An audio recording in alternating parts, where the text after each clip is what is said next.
محمد وعلى آله وأصحابه أجمعين أما بعد أحبتي في الله إن الإيمان لا يبلى في جوف أحدكم. Iman itu benar-benar bisa menjadi usang, seperti usangnya pakaian.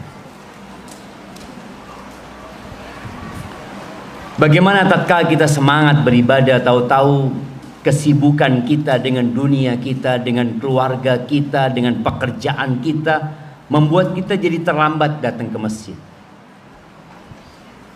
membuat kita jadi tidak membaca Al-Quranul Azim, membuat kita jadi zikir pagi dan petang tanpa memaknai lagi, membuat air mata kita kering padahal dulu mudah bagi kita untuk meneteskan air. Fasalullaha an yujaddida imanakum. Kata Nabi alaihi salatu wasallam, mintalah kalian kepada Allah agar Allah memperbaharui keimanan kalian.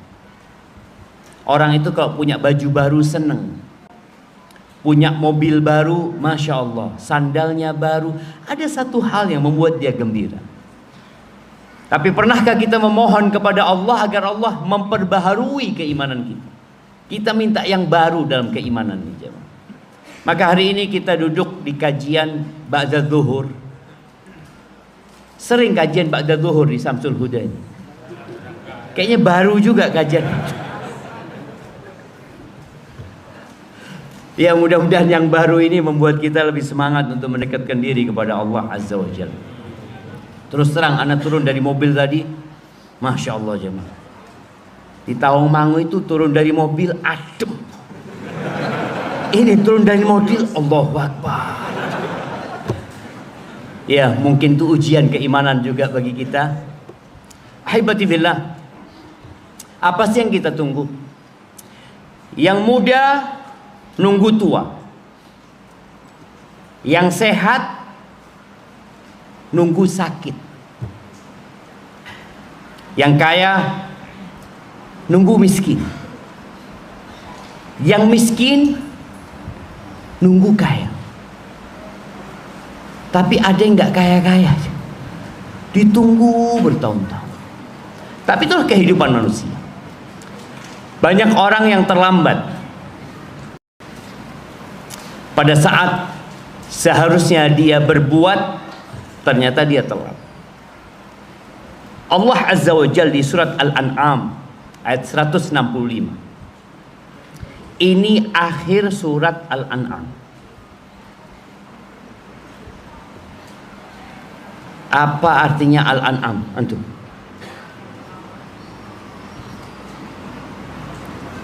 Al-An'am apa? Yang keras. Lebah. Ya, hampir sama-sama binatang gitu. Binatang, oh,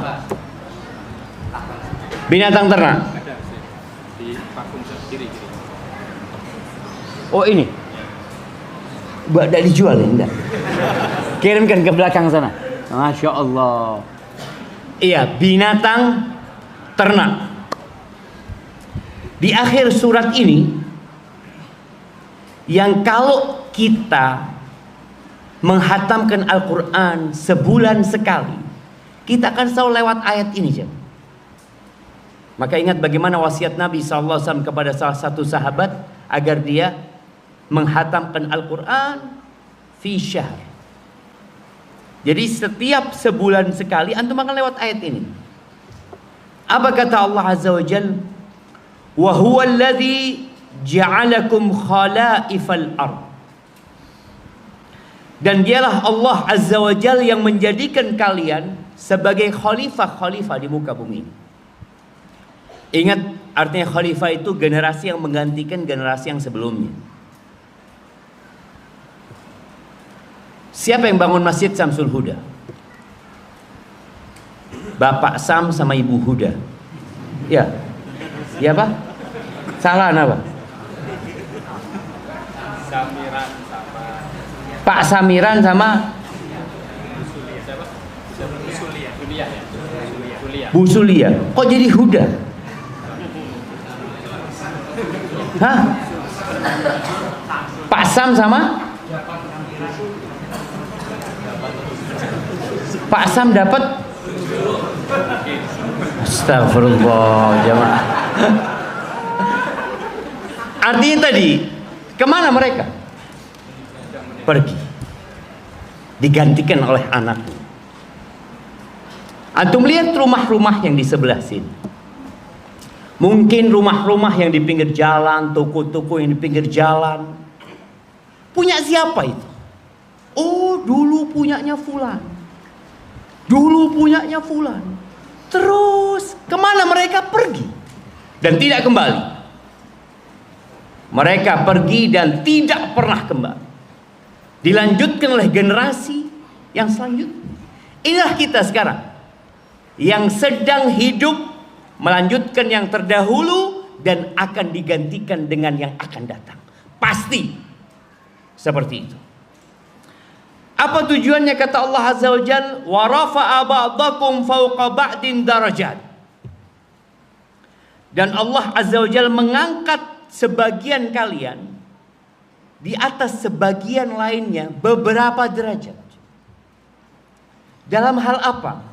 Para ulama tafsir menyebutkan fil quwwah, dari sisi kekuatan fisik. Ada yang lebih kuat daripada yang lainnya. Antum lihatlah. Ini semua sudah kenal sama yang di kanan sama kirinya belum?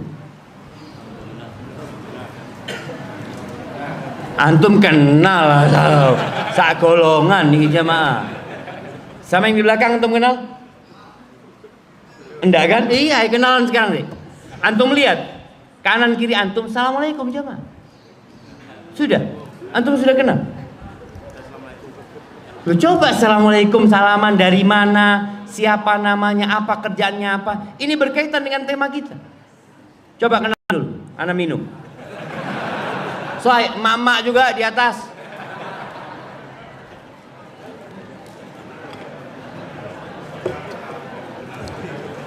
Loh, ada yang melungung lihat ke depan, tidak mau kenalan jamaah.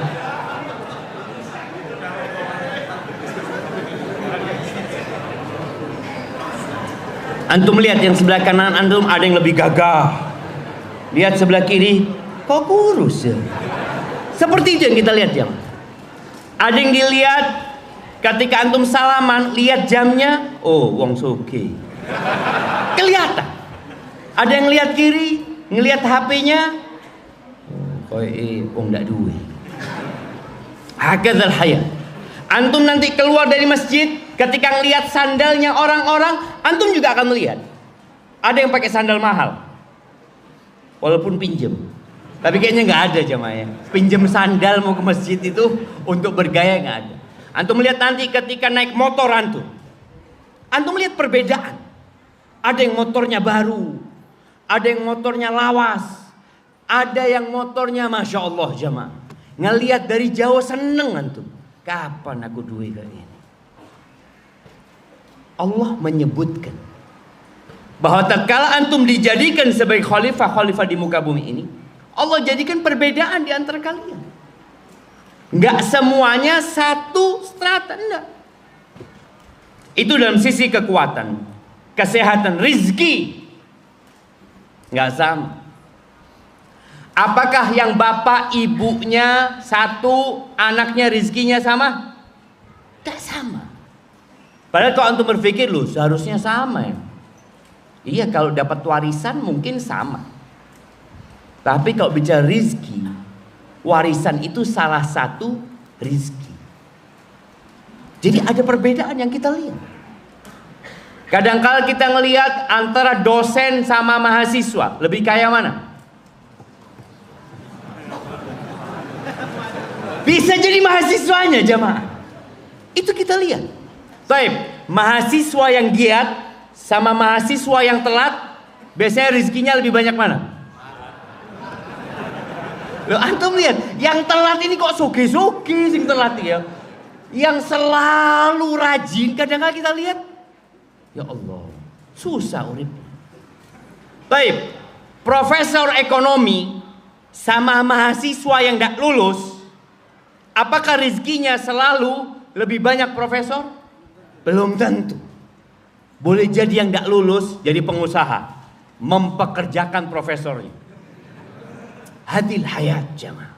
Ini kehidupan. Dan Allah menjadikan itu apa tujuannya? Liyabluwakum fima atakum. Untuk menguji kalian atas apa yang Allah berikan kepada kalian. Di antara perbedaan itu, perbedaan masalah fisik. Ada yang putih, ada yang gelap. Yang putih diuji apa enggak? Diuji. Antum sombong enggak? Antum syukur enggak? Apakah kemudian ketika antum dibikin putih lalu antum menghina yang hitam, padahal dua-duanya sama-sama ciptaan Allah Azza wa Jalla. Perempuan yang selalu berbangga dengan kecantikannya. Ada nggak salon kegantengan? Jamaah di Madiun ini ada nggak? Karena nggak akan ada yang masuk jamaah. Kenapa? Wong lanang kapus ganteng. Lu tidak perlu.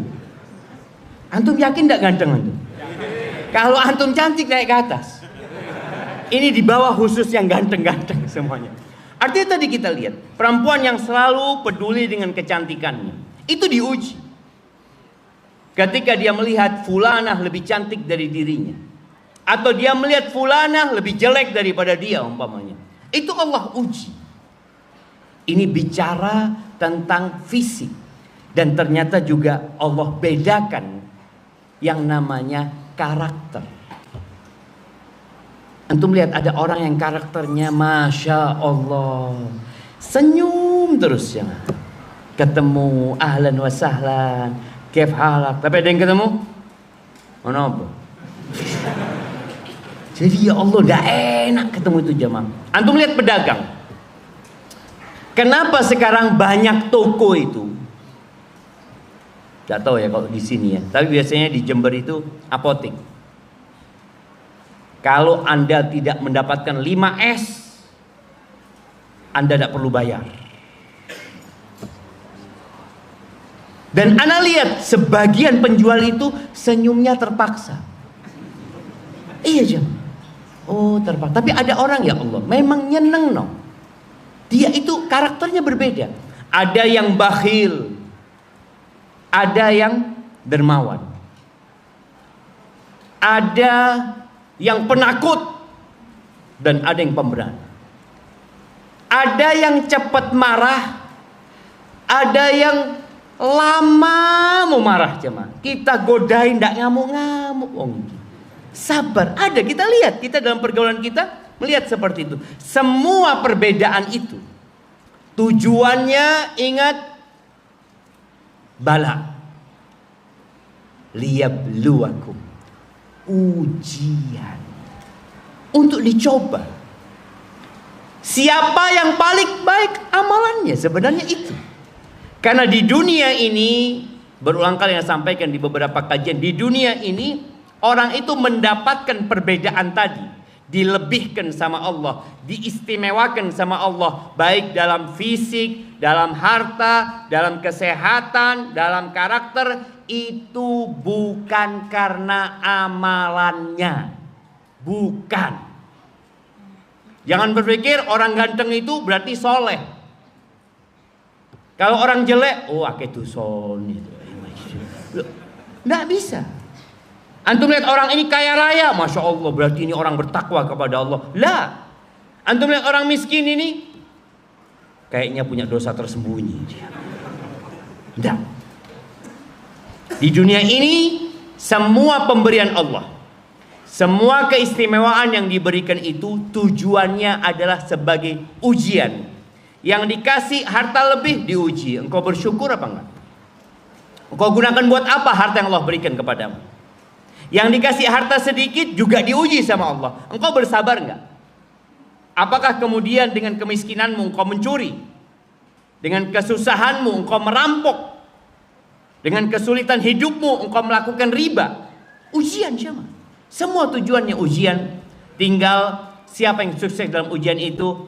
Allah Azza wa Jal mengatakan di akhir surat ini, Inna rabbaka sari'ul iqab wa innahu laghafurur rahim. Sesungguhnya Tuhan kalian, Tuhanmu itu adalah cepat pemberian hukuman. Jadi Allah kalau mau ngasih hukuman jemaah, cepat. Kita kalau ngelihat di dunia ini, orang kalau mau dihukum itu harus ditangkap dulu, dibawa ke belum ke sidangan, kemana, ke kepolisian dulu, disidik, ditahan, ini itu berlama-lama, terakhir sidang bebas. Loh, enak. Bayar, pokoknya seperti itu. Tapi kalau Allah nggak bisa, Allah memberikan hukuman cepat sekali. Tapi Allah mengatakan wa innahu laghafurur rahim. Tapi sesungguhnya Dia itu Maha Pengampun dan Maha Pengasih. Allah tatkala menyampaikan ini agar manusia tatkala beribadah itu, dia beribadah di antara harap-harap cemas. Kita semua berbuat dosa. Dikasih nikmat sama Allah, dikasih mata, terkadang kita gunakan mata kita tidak dalam ketaatan kepada Allah Azza wa Jalla. Kita dikasih kelebihan harta dan kita tahu sebagian orang itu membutuhkan pertolongan kita, tapi kita nggak tolong mereka. Ahibati fillah, Al-Imam Ibnu Katsir rahimahullahu taala ketika mentafsirkan ayat tadi, beliau mengatakan ayat ini yang tadi kita baca di akhir surat Al-An'am itu seperti firman Allah di surat Az-Zukhruf ayat 32. Allah mengatakan, nahnu qasamna bainahum ma'isyatahum fil hayatid dunya.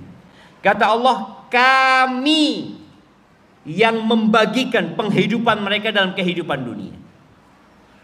Ada yang kaya, ada yang miskin. Ada yang kaya sampai gila. Apa istilahnya? Crazy rich. Ya, itu orang kaya sampai gila. Atau orang gila kaya. Ada lah orang gila. Orang kaya gila mungkin, tapi orang gila kaya ada. Coba antum lihat nanti. Kita lihat tadi Allah membagikan yang ini kaya, yang ini kaya sekali jamaah sampai bingung. Duitnya mau ditarik di mana bingung. Makanya kenapa antum lihat banyak perusahaan-perusahaan membuat barang-barang yang limit edition. Jam harganya 5 miliar. Ada yang beli enggak? Ada. Karena tadi orang ini bingung. Dia mau dibuat apa duit? Dia beli jam 5 miliar. Padahal bahan dasar bikin jam itu berapa sih? Paling anggap 50 juta.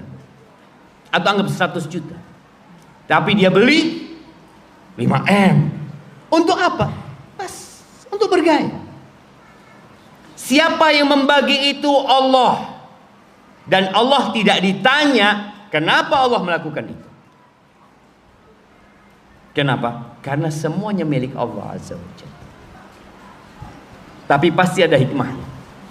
Lalu kata Allah, wa rafa'na ba'dakum fawqa ba'din darajat. Kami jadikan sebagian kalian di atas sebagian lainnya, beberapa derajat. Antum lihat ada yang manajer, ada yang general manager, ada yang supervisor, kemudian ada yang anak buah terus sampai bawah. Jadi ada yang jaraknya dari bawah ke atas ini jauh sekali jemaah. Apa tujuannya? Liyattakhidha ba'dukum ba'dan sukhriyah. Ya, untuk saling memberikan manfaat sebenarnya. Artinya orang kaya itu nggak bakalan kaya kalau nggak ada orang miskin. Bagaimana kalau orang miskin, orang yang menanam padi mau jual ke orang kaya? Apa yang terjadi sama orang kaya? Dia harus bercocok tanam. Dia harus bertani. Nggak ada gunanya kekayaan dia. Tapi Allah udah atur jemaah. Allah sudah atur. Jadi memang supaya kehidupan ini berjalan, Allah bagi-bagi. Ada yang menjadi pemilik toko, ada yang pengelola toko, ada yang pelayan toko, ada yang tukang bersihnya toko. Jadi diatur sama Allah SWT. Ya Allah ya, kadangkala anak naik motor ya, ngelihat manusia di kanan kiri itu ya, ini jual nasi goreng, ini jual nasi goreng, sana nasi goreng. Oh, no sing tuku ya. Semuanya nasi goreng kadang-kadang. Ada yang beli. Kalau sekarang mungkin ada makanan anak-anak apa? Cilo, cimol, sempol, apa lagi? Hah? Cireng. Oh itu pokoknya lihat. Ya Allah, oh no sing tuku ya. Padahal Anda nggak mau, tapi ternyata tadi lah Allah sudah bikin semuanya bisa hidup. Kemudian di surat Al-Isra, seperti di surat Al-Isra ayat 21, Allah mengatakan undur kaifa faddalna ba'dahum ala ba'd. Lihat bagaimana kata Allah, kami lebihkan sebagian mereka di atas sebagian lainnya. Walal akhiratu akbaru darajatin wa akbaru tafdila. Tapi di akhirat itu lebih besar lagi derajat-derajatnya dan lebih besar lagi kemuliaan yang Allah berikan. Ahibati billah, bicara orang yang dikasih kelebihan harta. Ketika Allah mensifati penghuni surga itu, antum nanti baca ya di surat Ali Imran 132, 133, 134. Bagaimana Allah mensifatin ternyata penghuni surga itu adalah orang yang rajin sedekah. Allah mengatakan uiddat lil muttaqin. Surga itu disediakan buat orang-orang yang bertakwa. Jamaah, antum lapar apa kenyang? Lapar ngantuk, kenyang ngantuk. Cak lihat tius mulai lemes, orang-orang. Atau karena hawanya anget gini ya mah. Allah sebutkan surga itu disediakan buat siapa? Al-Muttaqin. Antum lihat ada masjid namanya Masjid Al-Muttaqin kan? Buat orang-orang yang bertakwa. Alladzina yunfiquna fis sarra wad dharra. Allah mensifatin tentang orang bertakwa ini. Pertama sifat yang disebutkan, mereka adalah orang-orang yang suka berinfak, yang selalu berinfak fis sarra wad dharra, dalam kondisi lapang, dalam kondisi sempit, dalam kondisi suka, dalam kondisi duka. Artinya dia selalu berinfak. Sebagian kita itu ada yang berinfak waktu miskin, rajin infak. Kenapa? Iya Ustaz, salah satu bentuk mencari rizki. Dia sedekah 2.000, ya antum lihat naik motor di pinggir jalan umpamanya ada orang minta-minta buat bangun masjid atau apa, dia kasih, terus dia kasih. Ketika miskin dia rajin berinfak supaya kaya.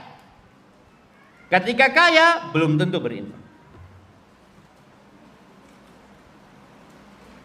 Dan berinfak di waktu miskin itu enak. Apa enaknya?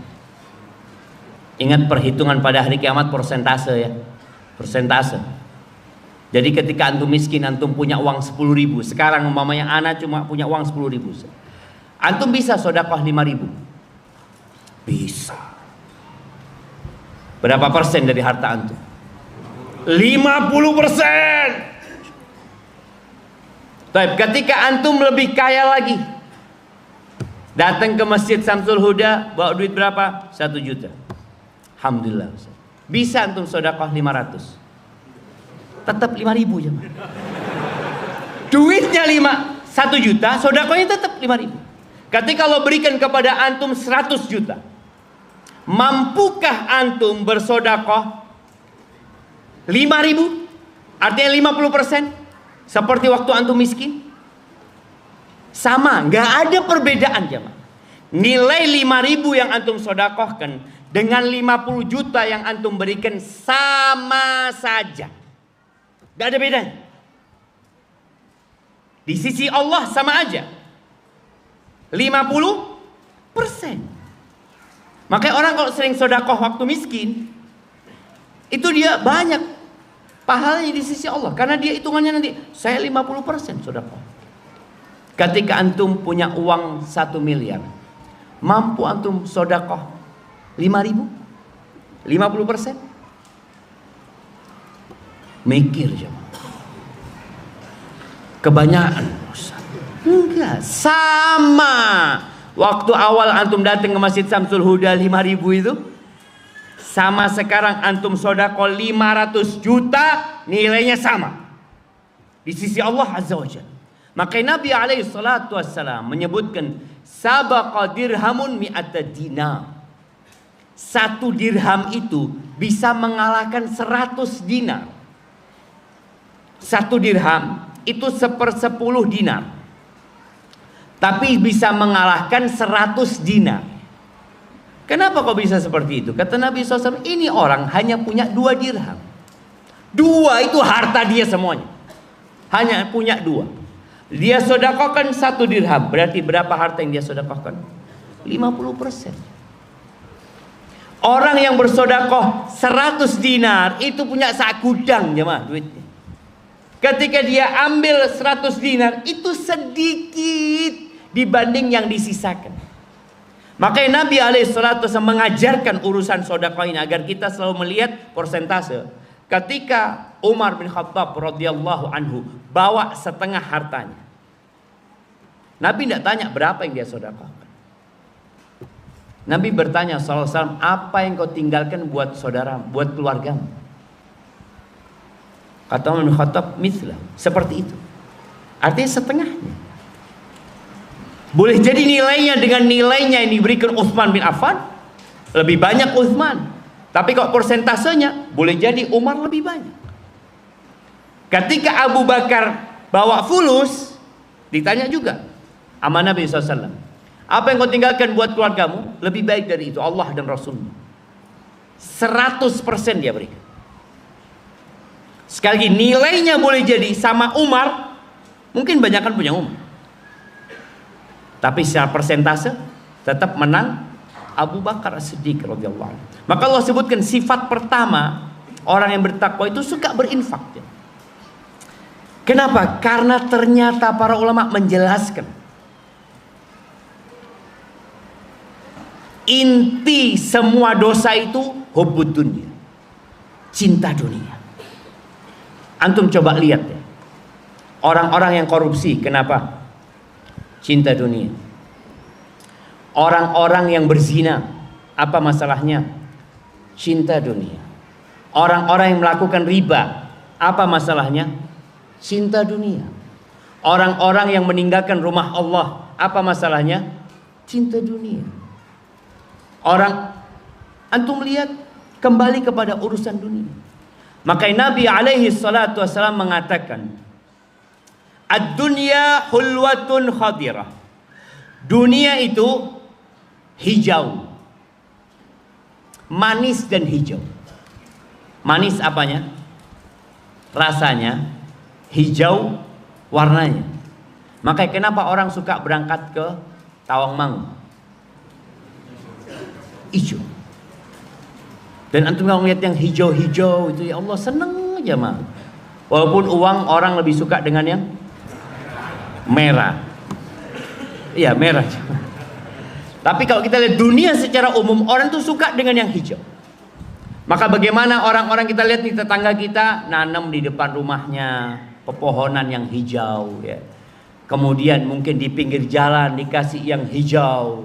Antum lihat di Madiun ini lapangannya umpamanya banyak tumbuh-tumbuhan yang hijau. Dunia itu hijau. Warnanya manis rasanya. Wa innallaha mustakhlifukum fiha fayandur kaifa ta'malun.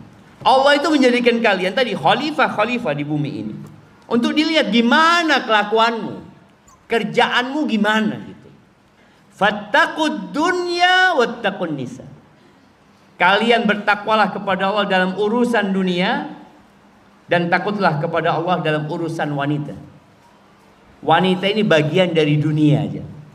Salah satu bagian dari dunia yang paling menakutkan. Fa inna awwala fitnati Bani Israil kanat fin nisa. Fitnah pertama Bani Israil itu wanita.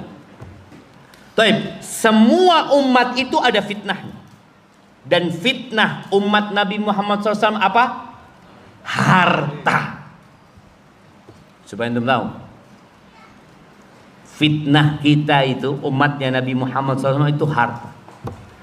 Nabi SAW pernah mengatakan kepada para sahabatnya, wallahi mal faqra akhsha alaikum. Demi Allah aku tidak takut kalian ditimpa dengan kefakiran. Gak takut Nabi SAW.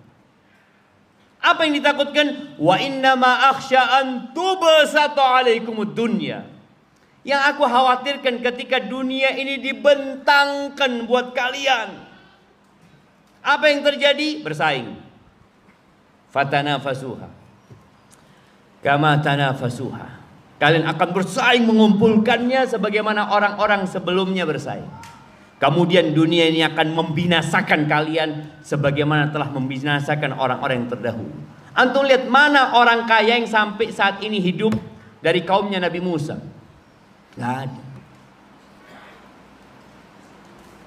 Ada jemaah?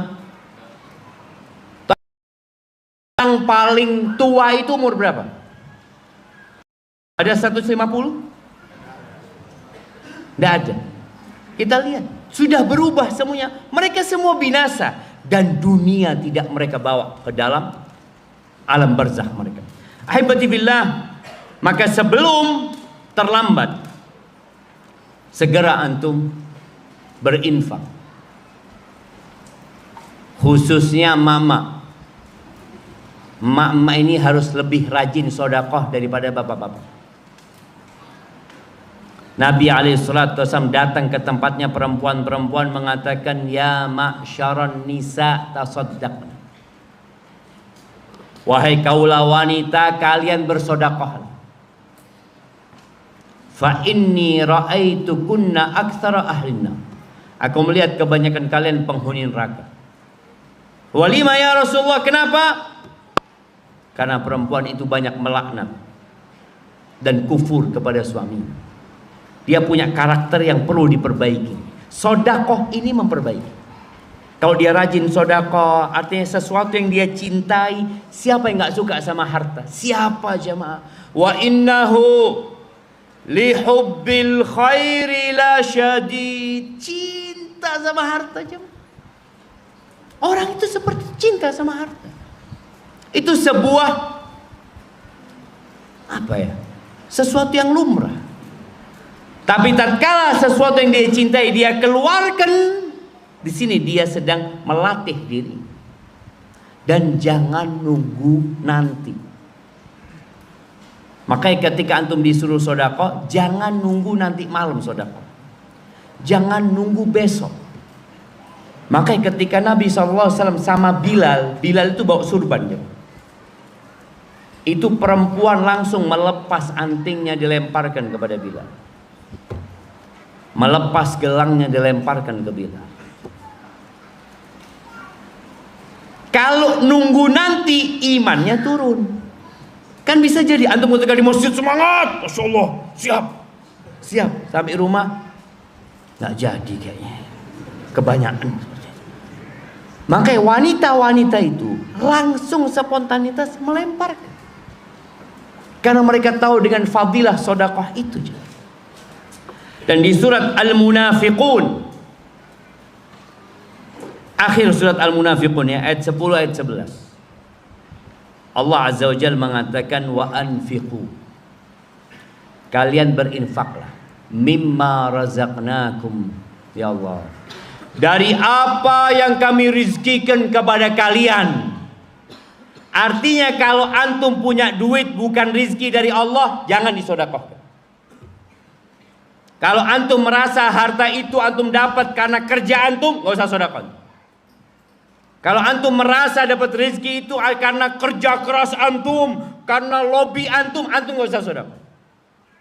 Kenapa? Karena perintah Allah, infakkan apa yang kami rizkikan kepada kalian. Supaya antum sadar ketika antum bersedekah itu dari Allah, bukan dari antum. Sehingga orang kalau tahu ini dari Allah, iya. Seringkali jamaah orang itu titip sama antum, titip uang untuk disalurkan. Kemarin ada yang titip uang sama ana 1 M, uang zakat. Ustaz, ana tinggal ada sisa uang zakat Ustaz, 1 M Ustaz ya, titip Ustaz ya. Apakah mungkin kemudian eman ana? Sayang ya, 1 miliar loh. Titipan orang, langsung besoknya ditransfer ke yayasan lain. Selesai. Tapi kenapa kalau antum yang kerja antum merasa memiliki? Oh, ini punya anak Ustaz. Kata Allah, dari apa yang kami rizkikan kepada kalian. Maka itu yang perlu ditumbuhkan kepada kita, jangan ditumbuhkan di jiwa kita. Kalau ini titipan. Contoh di sini. Kalau ada orang di belakang antum mukul pundak antum.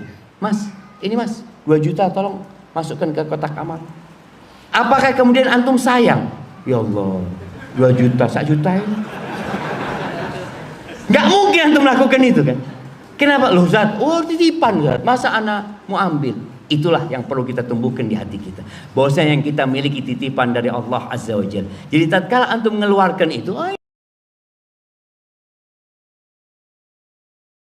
ya ahadakumul maut, sebelum datang kepada kalian kematian. Fayaqul, ketika orang ini sekarat mau mati, apa kata dia? Laula akha, ya Allah, kalau engkau tunda umurku sedikit, ya Allah, dia minta tambahan umur sedikit. Apa yang dia lakukan? Fa'asad, aku mau sedekah. Pertanyaannya, kenapa dia mau sedekah, tidak mau datang ke kajian?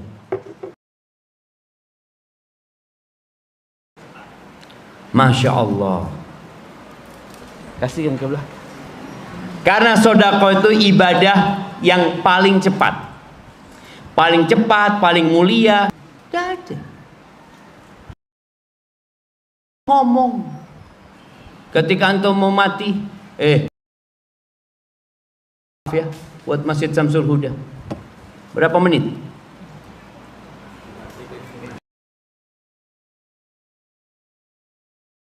Dengan mudahnya, apalagi sekarang antum tinggal buka handphone,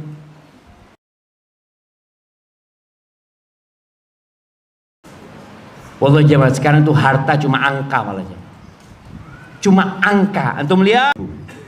Oh, tambah nolnya 1. Alhamdulillah. Besok istikharah. Ya apa ya, mau dikurangi nolnya. Padahal kalau dulu jemaah hartanya itu dipegang. Jadi orang kalau mau sedekah itu memang dia memberikan apa-apa. Maka Allah katakan sebelum datang kematian kepada kalian, sebelum ngomong, oh aku kepingin diundur umurku sedikit, dia ingin sedekah. Wa akun minas solihin, dan aku ingin jadi orang soleh. Sedekah. Orang ini sadar ternyata hasil kerja dia tinggal semuanya, kecuali yang dia sedekah. Tapi apa kata Allah? Wala yuakhirallahu nafsan idza jaa ajaluh. Akan mungkin menunda, itu enggak mungkin. Segala kita berbagi, berinfak dengan Allah. Kalau bicara faedah dari orang yang bersedekah jamaah, takut dengan bala, dia pakai helm. Karena takut apa? Ya apa kalau tabrakan? Ada yang cerewet. Oh, saku itu digawe. Iya, dia takut sama bala. Itu apa yang menyebabkan dia mahal? Safety. Jadi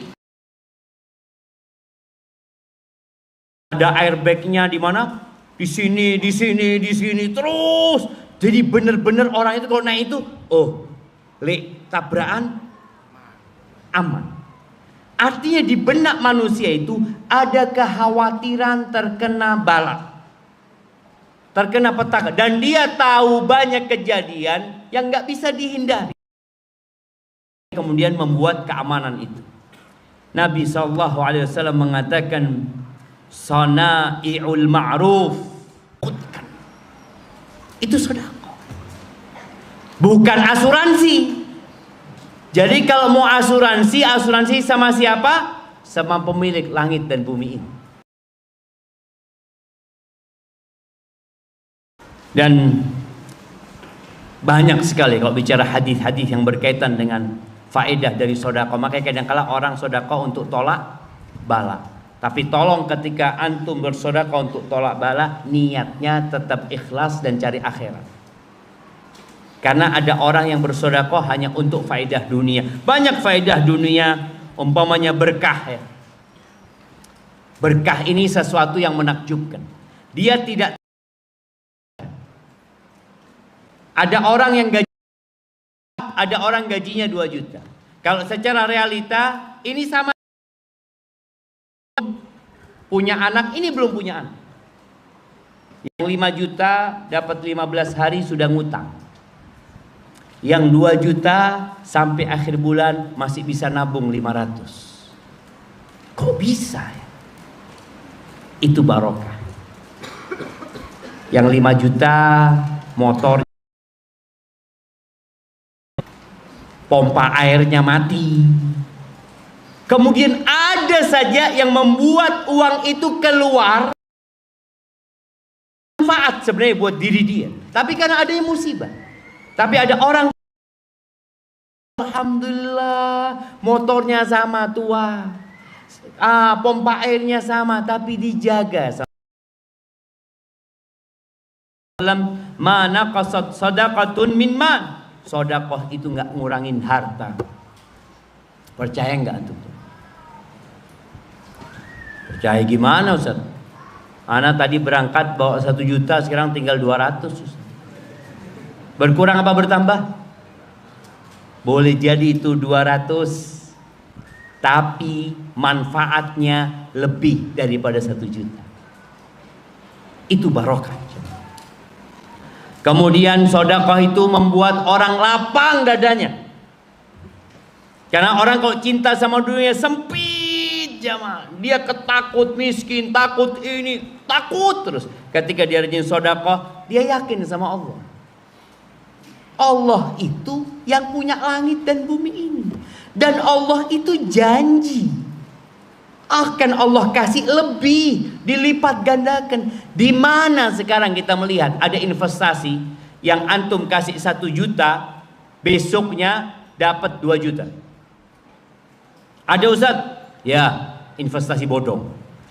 Antum lihat, pokoknya investasi yang antum dapat berlipat-lipat ganda, beberapa bulan kemudian dia akan kabur, dia akan tutup. Tapi sama Allah, investasi sama Allah, antum kasih 1, Allah ganti berapa? 10, Allah ganti 700. Gimana kalau antum ngasih 1 juta ya Allah? Oleh ini 700 juta ya. Tidak yakin. Masa? Makanya kata Nabi SAW, la yajtami'u imanun fi jawfil abdi. Nggak berkumpul tuh sifat pelit, syuhud, dan iman di hati seorang hamba. Ketika dia pelit, imannya berarti sedang lemah. Maka orang yang rajin sedekah hatinya akan lapang sekali. Kemudian sedekah itu membersihkan harta, sedekah akan mengobatin penyakit. Apa kata Nabi SAW? Dawu marbakum bisadaqah. Obatin orang yang sakit di antara kalian dengan sedekah. Bukan berangkat ke Malaysia, berangkat ke Eropa, mau berobat, iya boleh. Tapi ingat, biasanya orang kalau sakit itu jamaah, dia akan cari alternatif. Udah ke dokter ini loh. Kenapa engkau tidak kembali kepada Allah Azza wa Jalla? Nabi nyuruh kita sedekah. Abdullah bin Mubarak rahimahullah pernah ditanya oleh seorang laki-laki. Dia punya luka di lututnya, jemaah, borok. Ini borok di lututnya. Yang sejak 7 tahun gak sembuh-sembuh. Dia menyebutkan, aku sudah berobat kemana-mana dengan cara yang macam-macam, tapi gak sembuh-sembuh. Dokter sudah aku tanya, gak ada gunanya. Apa kata Abdullah bin Mubarak? Idhab, engkau pergilah sana. Fahfir bi'ran, engkau galilah sumur di tempat yang butuh sama air. Engkau cari tempat yang butuh sama air. Fa inni arju, aku berharap ya, ketika Allah keluarkan air, Allah matikan darah yang ada di lutut. Berangkat orang ini jemaah. Dan subhanallah, dia gali sumur, keluar itu air, boroknya semua. Ini disebutkan dalam Sahih Targhib. Artinya memang sesuatu yang mungkin, karena yang menyembuhkan itu sebenarnya Allah, bukan dokter dan bukan obat. Kemudian ya, orang yang punya sifat hasad, iri, dengki, perbanyak saudara. Yang keras hatinya, yang sulit meneteskan air mata. Nabi alaihissalatu wasallam dalam hadis riwayat Ahmad, pernah ada seorang yang mengeluh kepada Nabi SAW, ya Rasulullah, aku ini kok keras hatiku ya, sulit menerima nasihat, sulit meneteskan air mata. Apa kata Nabi SAW? Idza aradta talyina qalbik, kalau engkau ingin hatimu lembut, fa'at'imil miskin, berbagilah makanan dengan orang miskin. Wamsah ala ra'sil yatim, dan usaplah kepala anak yatim. Itu kata Nabi SAW. Dan masih ada banyak doanya malaikat setiap pagi ya, buat orang-orang yang rajin sodakoh. Kemudian sodakoh itu akan mendampingimu di kubur. Ketika engkau meninggal dunia, engkau diantar sama anakmu, sama keluargamu. Adakah anggota keluarga yang dampingi bapaknya? Dikubur bapaknya, dia nangis, berdoa, terus pulang. Kira-kira di rumah ngomongin apa anaknya? Katanya, Ustadz harus segera. Segera apa? Warisan. Betul loh jemaah. Itu sudah bukan milik yang mati. Milik yang mati tinggal pelunasan utang sama penunaian wasiat. Tapi udah milik anggota keluarga. Yang dampingimu, yang engkau sodakohkan, itu yang dampingin kita. Kemudian orang yang rajin sodakoh di akhirat ini, Masya Allah, itu menunjukkan bahwa dia orang-orang yang jujur sama Allah. Sodakoh itu bukti keimanan. Kemudian akan dihapuskan dosanya dengan sodakoh tersebut, akan dijaga dari api neraka. Kata Nabi SAW, fattaqun nar, selamatkan diri kalian dari api neraka, walau bisyiqqi tamrah, walaupun dengan setengah butir kurma. Anda lihat ada pembagian air.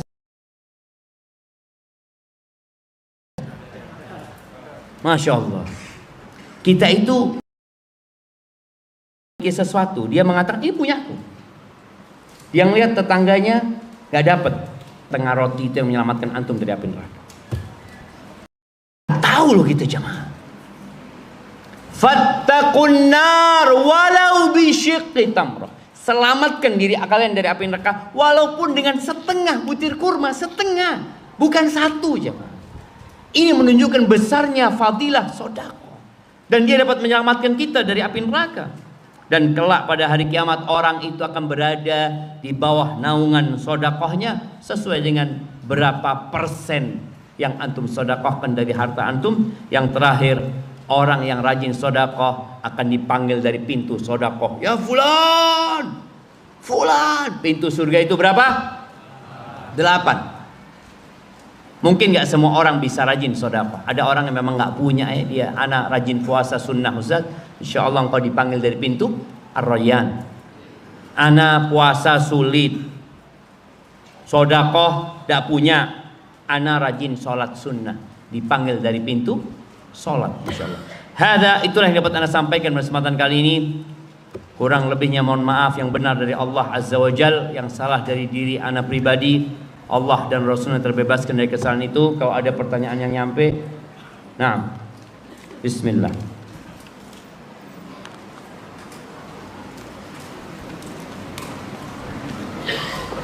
Bismillah, Afantat. Keren panggilannya, Afantat. Mohon solusi agar bisa istiqomah sebelum terlambat. Karena fitnah dunia, sulitnya usaha, nyari maisha, sulitnya nyari bini. Ya, yang pertama, kita itu harus berbaik sangka sama Allah Subhanahu wa ta'ala.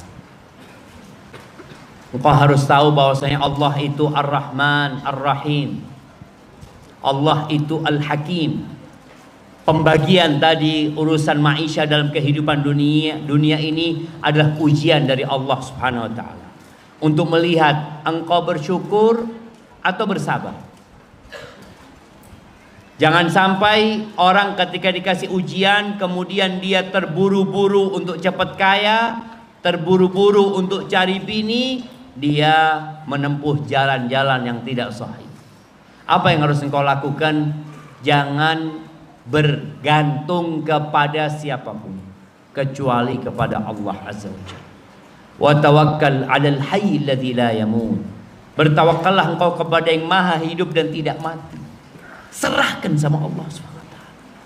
Tapi sebagian kita bergantung kepada orang tuanya, bergantung kepada saudaranya, bergantung kepada pekerjaannya, bergantung kepada warisannya, bergantung kepada rumah yang dia miliki, bergantung sama Allah Azza wa Jalla. Jadi benar-benar berlepas diri, yakin bahwa kalau seluruh penduduk Madiun bersatu padu untuk kasih pekerjaan kepada dia, nggak akan bisa. Masa tidak bisa, Ustaz? Tidak bisa. Walaupun umpamanya Bapak Wali Kota nggak bisa, Bapak Presiden tidak bisa, Amerika mau siapa saja. Hanya Allah yang bisa memberikan. Itu harus tumbuhkan di hati. Jadi kadang-kala kita itu ngomongnya tawakal, tapi hatinya enggak. Karena tawakal ini bukan amalan lisan. Bergantunglah antum kepada Allah. Ketika ada ketergantungan kepada makhluknya, antum istighfar, mohon ampun sama Allah Subhanahu wa ta'ala. Barakallahu fiik. Ustaz, izin bertanya. Kalau ada orang yang terjatuh dalam kemaksiatan, kemudian tobat, lalu terjatuh dalam maksiat lagi, bagaimana caranya istiqomah agar tidak maksiat lagi? Yang pertama jamaah, ketika antum terjebak dalam dosa, segera bertobat. Jangan ditunda. Karena setan akan membisikkan kepada manusia untuk menunda tobatnya. Nanti aja, gampang tobatnya. Antum sekalian aja tobatnya. Kayak orang mau belanja jamaah ya, di toko itu. Kan kalau belanja, antum mau belanja 10 barang. Masa antum bawa satu, bawa ke kasir ya, kemudian ambil lagi satu, kan enggak. Nah, setan ini bisikin gitu aja. Antum kan masih punya niat dosa yang lainnya. Udah nunggu aja. Kalau sudah beres semuanya, nggak ada beresnya orang berbuat dosa. Kullu bani Adam khata'. Maka segera antum berbuat dosa hari ini pula antum bertobat. Loh, gimana kalau besok anak dosa lagi? Besok belum tentu antum hidup. Besok belum tentu antum hidup. Yang jelas antum niat untuk tidak mengulangi, antum menyesali dan meninggalkan perbuatan dosa. Kalau ada hubungan sama manusia, antum minta maaf. Kalau besok anda berbuat dosa lagi, tobat lagi. Besoknya berbuat dosa lagi, tobat lagi. Sampai kapan? Sampai mati. Iblis itu jemaah, dia berjanji kepada Allah, la ughwiyannahum ajma'in. Aku benar-benar akan menyesatkan manusia semuanya. Tapi apa kata dia? Ahlaktu bani Adam bil ma'asi bil dzunub. Aku binasakan manusia dengan dosa-dosa. Bagaimana dia berbuat dosa? Wa ahlakuni bil istighfar. Tapi manusia menghancurkan aku dengan istighfar. Maka jangan berhenti bertobat. Kemudian perbanyak amal soleh. Hindarin tempat-tempat antum melakukan dosa. Kita ini udah tahu, kayaknya anak kalau ke sana dosa meneng. Jangan. Ada cerita emak-emak yang makan di restoran, mereka kumpul lalu mereka ngomong, yang ngerasani wong bayar. Itu tidak ada yang ngerasain, ngomong tidak ada. Makan. Karena kalau ngomong biasanya ngerasani orang. Juga ada cerita, ada 3 orang yang bakhil nih jamaah, berenang. Mereka ngomong, yang mentas disi naktir. Sampai sekarang tidak mentas. Jadi kadang-kadang kita memang harus maksa diri kita jemaah supaya berhenti berbuat dosa. Maka tadi ketika antum tahu di tempat itu antum berbuat dosa, hindari. Sampai ada seorang istri yang suaminya mengakuin dia berbuat dosa. Naudzubillah, dia berzina dan dia ingin bertobat. Istrinya mengatakan, "Mas, kalau engkau mau bertobat, berhenti dari kerjaan itu. Karena engkau kalau tetap di situ, engkau sudah tobat, hawanya itu panas. Di situ banyak godaan. Maka untuk benar-benar bertobat itu kadang-kala perlu hijrah. Ingat yang membunuh 100 orang? 99 plus 1. Apa kata orang alim itu?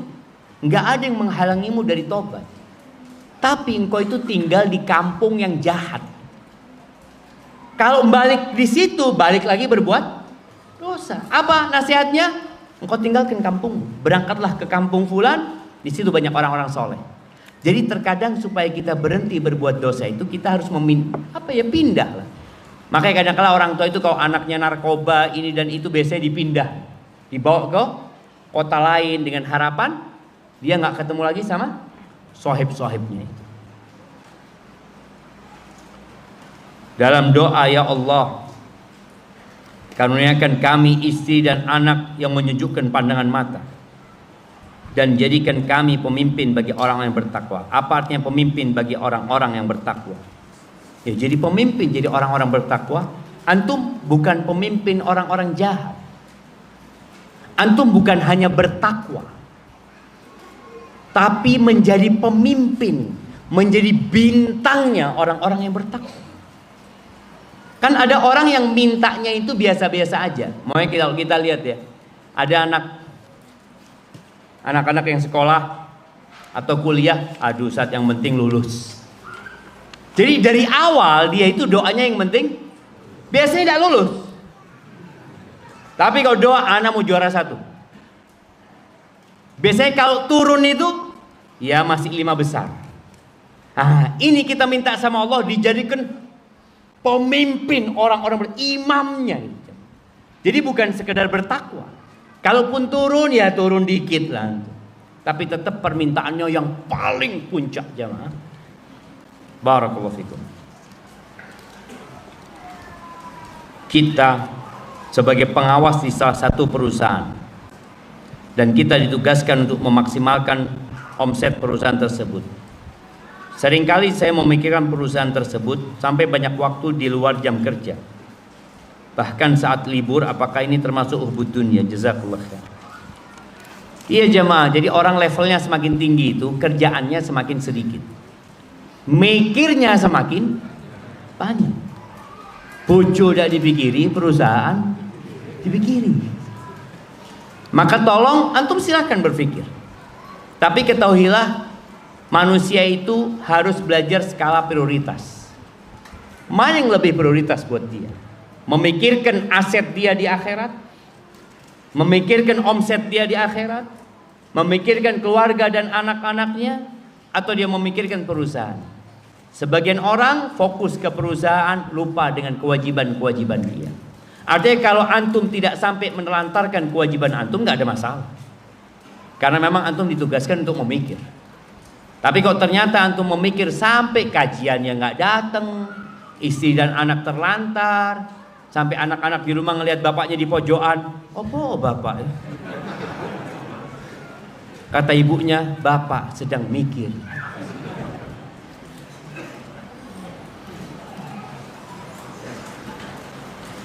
Bismillah, izin bertanya Ustaz. Mana izin dulu? Bismillah.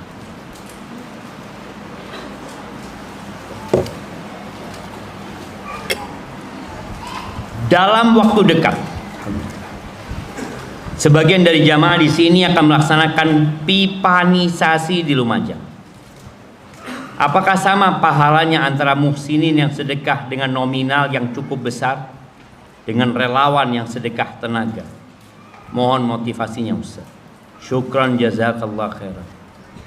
Kira-kira kalau ada orang kaya sodakoh 3 kilo pipa, 3 kilo paralon,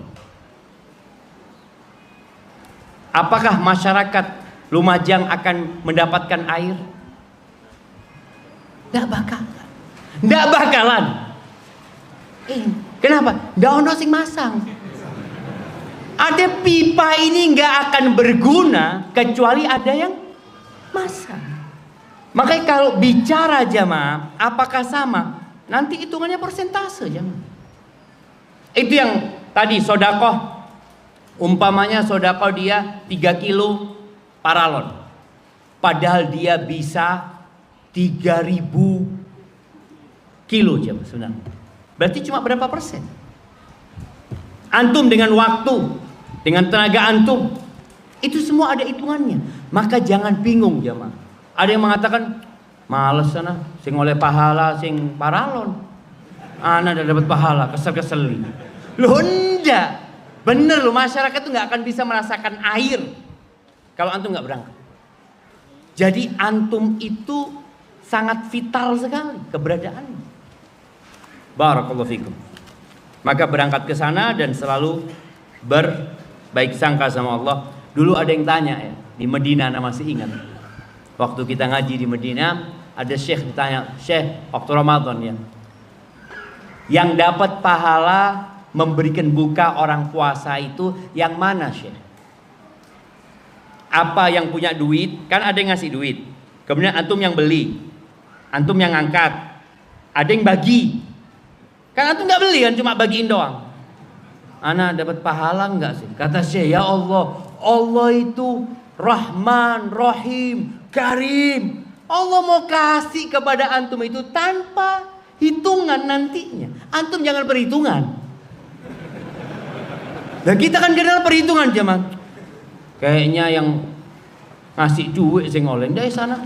Berhenti aja, daripada anak bagi-bagi dan dapat pahala. Semua ada hitungannya. Hitungan pada hari kiamat itu pakai apa? Pakai zarrah. Pakai zarrah, pakai sebesar biji sawi jemaah. Semua akan mendapatkan balasan.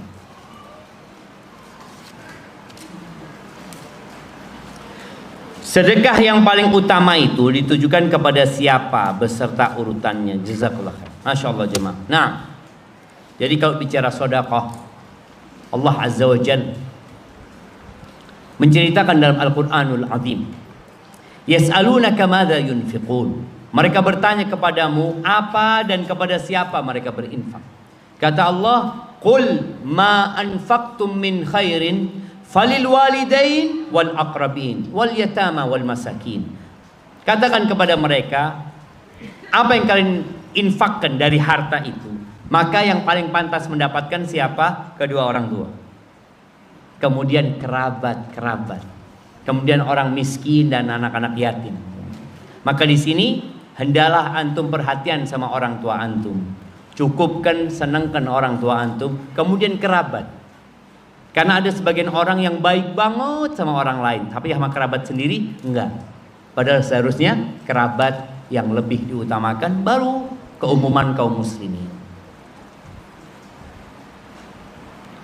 Bagaimana memperbaiki niat yang telah lalu? Bukan diperbaiki jemaah, niat yang telah lalu, bertobat kepada Allah.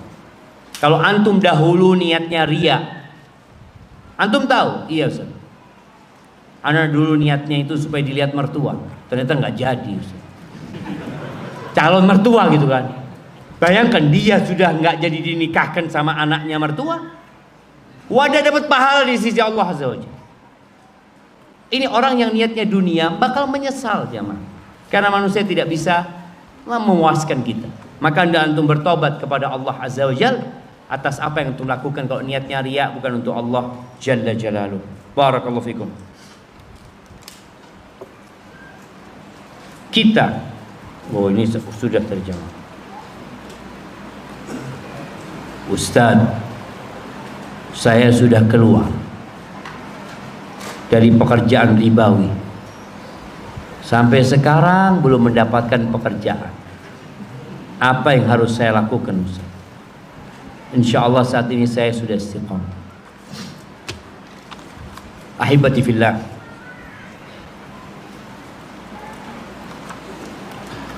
ketika para sahabat hijrah,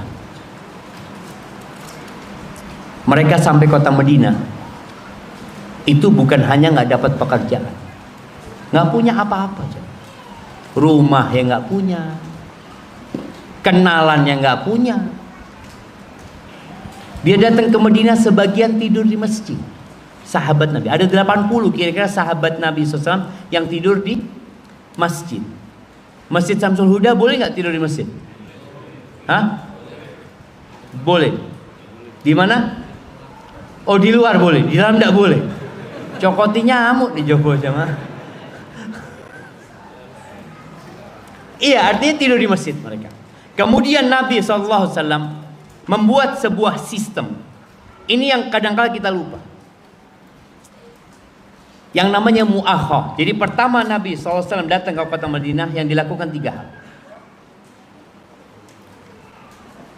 Yang pertama, bangun masjid.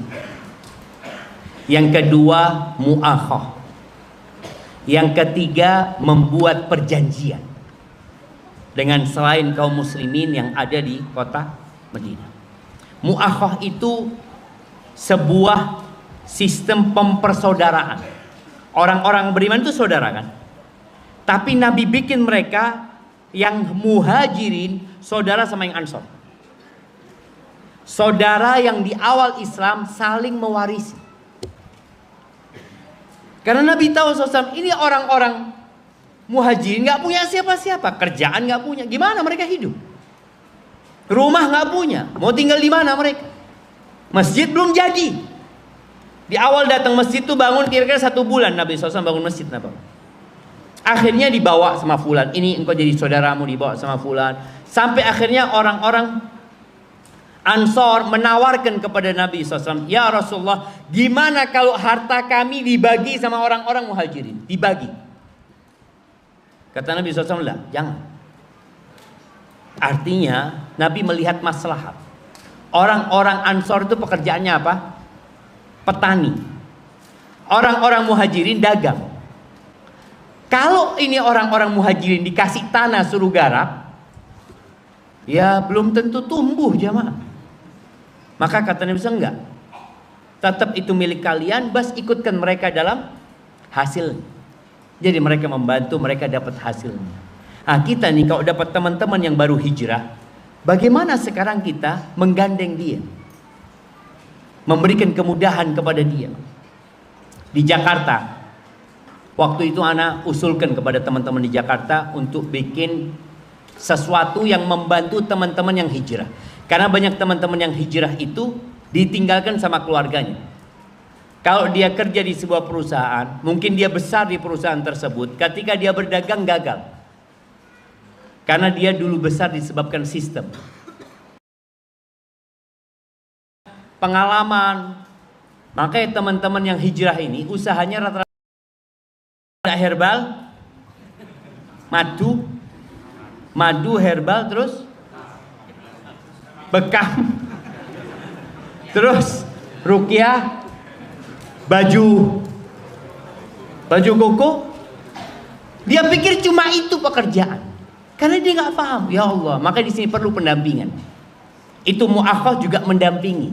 Jadi ini sahabat didampingi, bercocok tanam didampingi.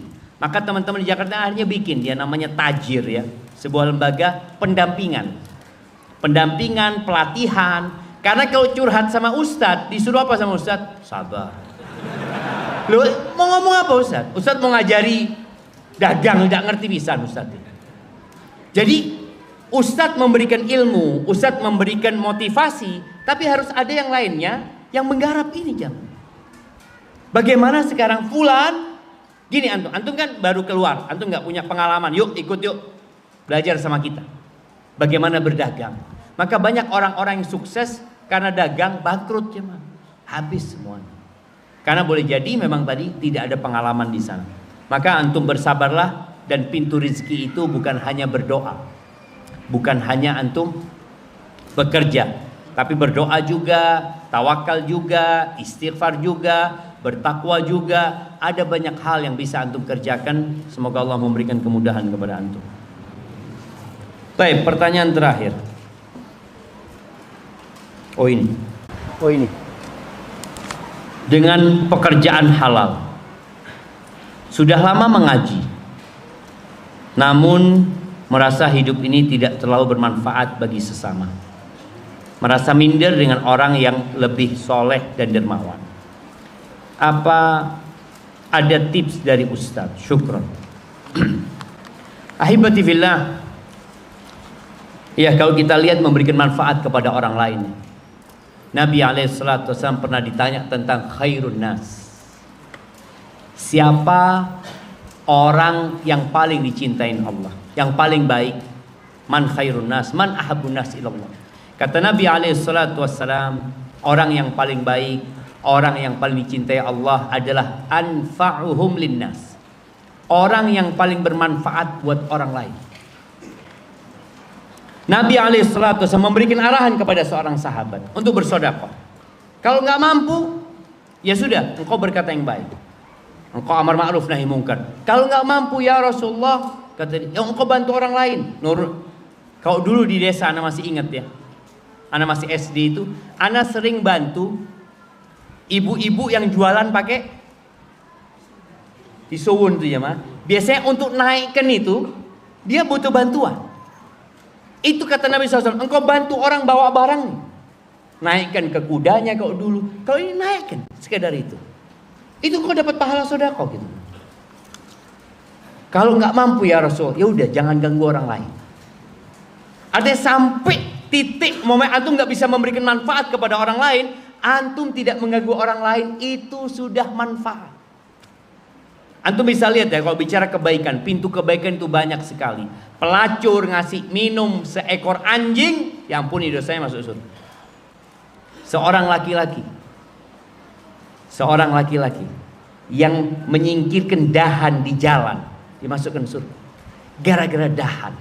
Maka jangan pernah meremehkan, kata Nabi SAW, la tahqiranna minal ma'rufi syai'an. Jangan pernah engkau meremehkan kebaikan sedikit pun, jangan. Maka kalau antum sudah seperti ini, antum kan malas, merasa nggak bisa memberikan manfaat kepada orang lain. Antum datang ke masjid, orang-orang masuk masjid, antum sandalnya antum ngadepkan ke mereka. Ini kebaikan. Antum datang ke masjid, antum nggak punya uang, antum datang ke masjid di waktu duha, kamar mandi masjid tempat wuduknya, mungkin nggak ada yang melihat antum, tapi Allah melihat antum memberikan manfaat kepada orang lain. Maka jangan pernah berkecil hati. Ya mungkin ada orang yang merasa amalan itu tidak terlalu mulia. Di Masjid Nabawi,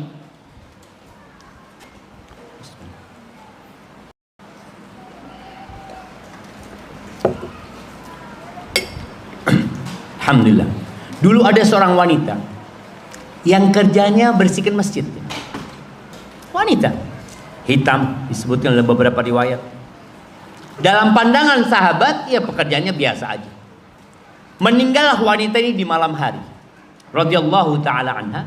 Akhirnya para sahabat mengurusin jenazahnya, memandikan, mensolati, dikuburkan. Malam itu juga nggak ngomong sama Nabi SAW.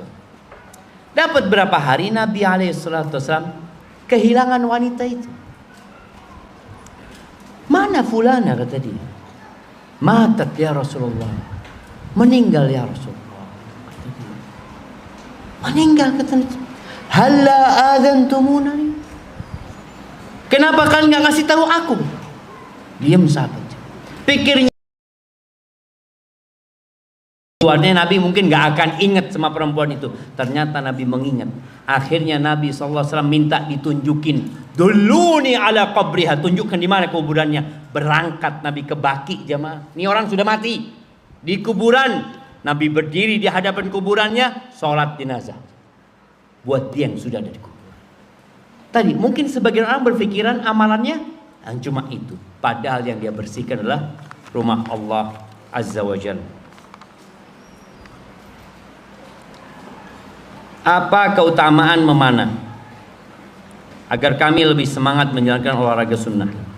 Ya, kalau bicara memanah ini, Allah Azza wa Jal mengatakan wa'iddu lahum mastata'tum min quwwatin wa min ribatil khair. Kata Allah, persiapkan untuk menghadapi musuh-musuh kalian itu dengan segala bentuk kekuatan. Di antara tafsir kekuatan itu, ala innal quwwatar rami. Kekuatan itu adalah memanah. Kekuatan itu adalah memanah. Maka Nabi SAW sangat senang sekali ketika melihat para sahabatnya latihan memanah. Bahkan Nabi ikut bersama mereka, memberikan motivasi kepada mereka untuk memanah tersebut. Tapi bukan hanya memanah, jemaah. Boleh jadi menembak pun itu termasuk besar. Kalau memanah itu orang bisa dengan apa saja dia bikin nantinya. Tapi kalau nembak, jadi ketika ada orang memain, apa niat dia? Ketika niatnya adalah untuk menjaga apabila ada panggilan untuk membela agama Allah Azza wa Jalla, dia sudah siap. Jadi seorang muslim itu hendaklah di hatinya selalu ada keinginan untuk berjihad di jalan Allah Azza wa Jalla. Kata Nabi SAW, man mata walam yaghzu. Barang siapa yang mati dalam kondisi belum berperang, walam yuhaddits nafsahu bil ghazwi, dan dia juga nggak pernah ngomong di dirinya niat aku akan siap untuk membela agama Allah Azza wa Jalla kalau aku diminta, nggak pernah, mata ala syu'batin minan nifaq, maka dia mati di atas satu di antara cabang kemunafikan. Kemudian orang yang berharap mati syahid, maka kalau lihat ya pahalanya orang yang mati syahid jemaah. Orang yang mati syahid itu jemaah, itu akan diampuni dengan awal tetesan darah dia. Orang yang mati syahid itu akan dinikahkan dengan 72 bidadari.